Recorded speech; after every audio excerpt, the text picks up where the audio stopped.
Welcome back to MTD Global, my friends. Today I have a special presentation for you. Again, I'm with Brent. We're at Haimer, except now we're at the bar. We're going to relax a little bit, and we're going to hear the story about how Haimer got started and where they've come from 2002 to today. So, Brent, thank you again for being a part of MTD Global.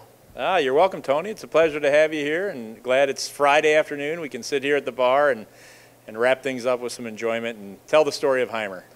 You know, I've always been curious about how you got started. You're such a genuinely nice person, and you're humble. You know, when I walked into this building, I would have never thought, wow, look what this guy's done over the last almost 20 years and still be as genuinely kind as you are. I want to hear and share your story with the world. So please, you know, let us know how this all started back from 2002 or even before that, how you got into the industry, if you'd like. Sure, no problem. In fact, I'll share a little bit because I know I've watched your history, Tony, on some of your videos, and I got to say it's somewhat similar. I mean, I did go to college and got a degree, but it wasn't in manufacturing, wasn't in engineering. But had a friend whose father ran a machine shop here locally in Chicago, a small tool and die shop, about 15 people. And he said, hey, you want to work here while you're looking for jobs? I said, sure, I'll give it a shot. And it was great. I just fell in love with the industry, fell in love with the concept of machining parts. And I did it for about 5 years, really enjoyed it, got a full overview of everything, from lathe work to mill work to grinding. It was really a nice experience, especially with the small shop environment. But again, I think similar to what I heard you say, I got a little tired of looking at four walls all day.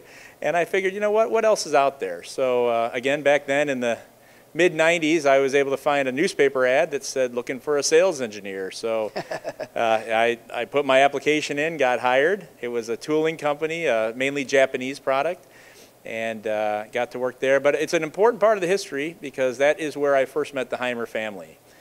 Because that particular company became the first importer of the Haimer balancing machine to North America.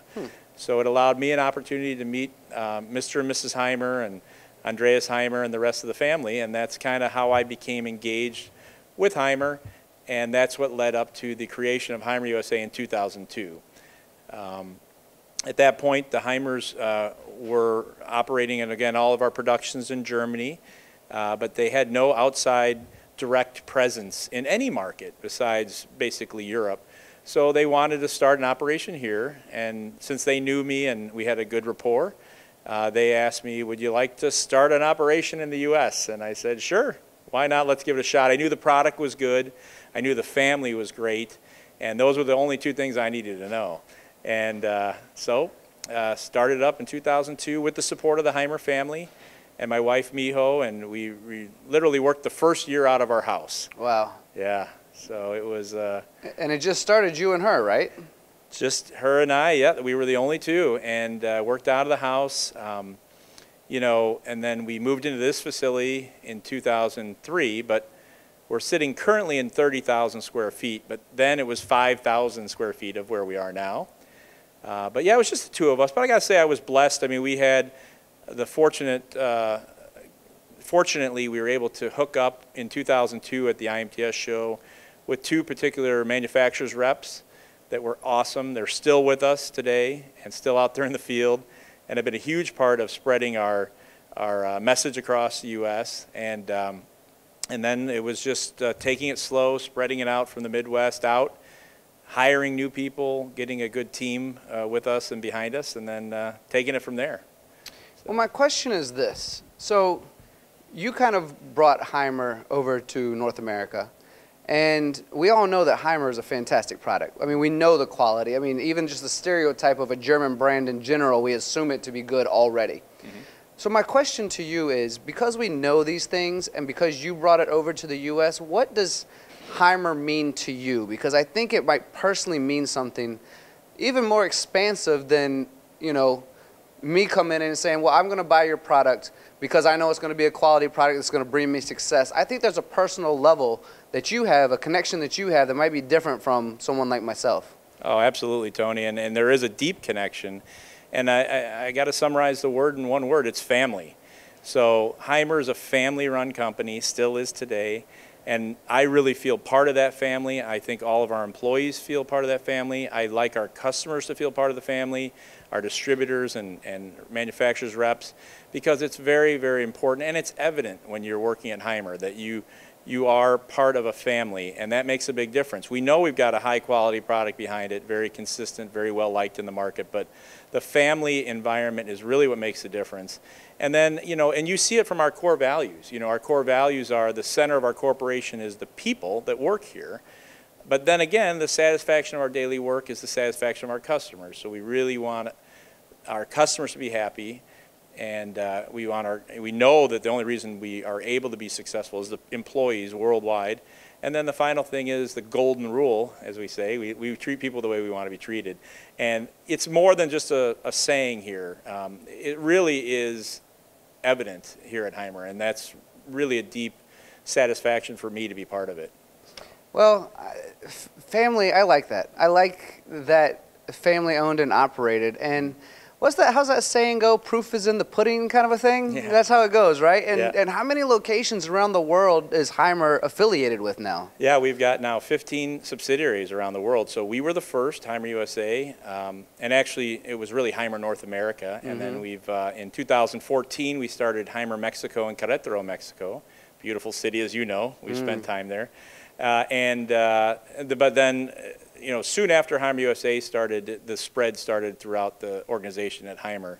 To give you a perspective, when Haimer USA started in 2002, we had 100 employees globally. Now in 2021, we have 850 employees globally. So it really jumped everything up as far as our presence in the world market. But we kept a lot of the core values, or we kept all the core values and kept the same thing. And the other thing I should have said that I love about Haimer is the innovation. So Mr. Haimer's a true engineer. So his passion is new products, new developments for what the market wants. And I just bring that up because I have been going to Haimer since roughly 2000, my first trip there. And every time I go there, something's different. I mean, it's constant production improvement. I mean, it's not that we're reinventing the wheel every day. I mean, tool holders are the same relatively from what we were making years ago as far as the process, but we're always making the process and the production better. And because Mr. Haimer sees things like that, he wants to take what he's learned and share that with the market. So that's what we're trying to do with our innovations. And also from the U.S. side, I would say a lot of our innovations that have developed in the last 20 years have been driven by the customers here. So we really appreciate the customers and their feedback and all that they've really asked us to do. You know, knowing our quality, they come to us a lot with very special problems or things that have been tricky for them to figure out. And we take it seriously. It might not be the next day we've come up with a solution. And we're not everything for everyone. You know, we have our niche, but when it looks to some of the cutting tool developments we've come up with and the tool holder developments, the machine developments, that's coming from customers coming to us and saying, hey, we've got this problem. How can we deal with it? And that's when we go back to the drawing board, send it back to Mr. Haimer and his engineering team and work on the innovation. That's fantastic. I think, again, what you guys have done, you talked about the expansion of X amount of employees, 20 years ago to what it is now on a global scale. You talk about the importance of innovation, and you talk about how a lot of that innovation comes from the customers themselves. What do you foresee moving into the future, maybe the next 20 years from now? What do you believe will happen over the next 20 years? What innovation will come from what you're currently seeing? What type of growth do you foresee? If you could dream any kind of thing for yourself, for your team, for the family of Haimer, what would that be? What would you want to share? Well, I think where you'll see the innovation from us is, and I'm excited by this because for me, I feel like we've already been where we've already got a good foundation of where we want to go. It's this Industry I 4.0. And I know that is such a term that's thrown out there all over the place. And I'll say I'm throwing it out there, but not that we're the answer to Industry I 4.0. But what I'm saying is we have technologies that are going to be very self-evident, are needed more once the Industry I 4.0 technology really comes into play, where data is analyzed, things are understood better as far as, are we losing productivity because we slowed things down, because we had unbalance? Are we really wasting too much time setting up our tools? Is the machine just standing still? More of this will become evident. So for me, I think it's exciting. And of course, we're tailoring our technology towards the i4.0 with RFID readers, things like this that can actually help transfer data from one step to the next. That's starting to come. But I think over the next 20 years, I'm really excited because I think that's going to grow as far as our development, and then also grow as far as the adoption of our existing technology in the industry. From a personal standpoint, I'm super excited about the future of Haimer because right now the second generation is very involved, and they're an excellent group of 3 young people and adults, but they're doing a great job. So I know the future is bright. We've got just a group that is perfect for the next steps because we've got, one son is very good with all kinds of things related to sales, marketing, and running the business. You've got the daughter is very good at basically making everyone feel comfortable, that's just a big part of Haimer. We want people to feel comfortable when they come to our booths, when they visit us. Hospitality is big, and that's going to continue. And then the third son is actually very involved in our product development and technology side. So again, from my perspective, again, speaking for me, I'm excited because the future looks bright, and we know that the second generation's seen how hard the first generation worked, so they're going to keep things going in a very positive direction. Well, when you talk about hospitality, obviously Haimer is very good at that. Brendt is very good at that. When you talk about innovation, that's also always on the forefront of your mind. So it's great to have, the next generation that's coming in. But you also work pretty closely with some pretty great partners, right? Yes. Yeah, we do. We have all kinds of partners through different spectrums of the industry. Yes, we make cutting tools, but we have a lot of cutting tool partners that have adopted our SafeLock technology, which is a patented design by Haimer, but they've been able to adopt it. We work with people like Karen Engineering. They deal with, they have something called the Tool Connect, which has to do with RFID reading and writing, which is very good with our tool presetters. We deal with other people on the shrinking technology as it relates to utilizing our equipment with their product offering, if you will. So yes, we have many partners in the industry, many friendships. On the machine tool builder side, it's a huge partnership. In fact, that's extremely important for us. So we work with many machine tool builders on the, utilizing our technology to make their machines shine, really. But I think also that's translated, or how it can be read in the market, is trust. So they trust the Haimer product. So I don't think there's any fear of any of the machine tool builders to work with Haimer, because they know that if their customers are using Haimer with their equipment, most likely their customers are going to be quite successful. So. Yeah, that makes sense, and very well said. Yeah. So I know that you're a busy guy, and I really appreciate you spending this time with me and sharing your story with me. Mm-hmm. So before I let you get back to work, who is this guy that's drinking with us today? This is our friend. It's a yodel beaver, yodel bear. He's a marmot. Some people call him Teddy. There's many different names for him.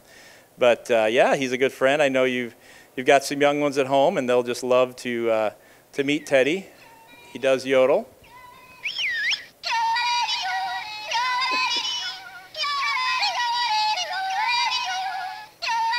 I think mine's singing better than yours.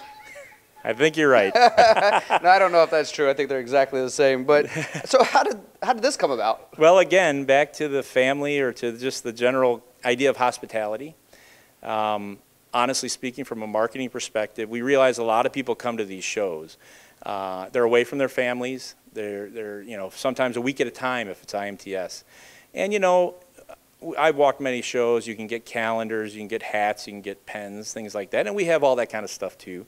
But again, especially Mrs. Haimer being our chief marketing officer, she said, there's a lot of people away from their families. Let's think of something that the kids would like when they get home. So that's where it came from. It's become world famous. I mean, they're all over the place. Funny pictures have been gathered through the years of this little guy in a lot of different predicaments, let's say. But yeah, it's fun. But it just, again, goes back to the family and to what we stand for as a company, of just thinking about the whole process, not just the product, but the sacrifice people are making being away from their families as they come to the shows. Well, I'm somewhat certain that you just called me a kid because you said you made these for the kids, and I like it too. That's good, Tony. I knew you would. Well, thank you for sharing your story with MTD Global. Best of luck in everything you do with Haimer. Obviously a quality product. You are a genuinely incredible human being. So again, thank you for sharing your story with the world. It's a pleasure, Tony. And again, you're welcome anytime, as is anyone else. We love to have visitors here, and it's good to have you here, Tony. So, cheers, Brent. Cheers. Prost. Prost.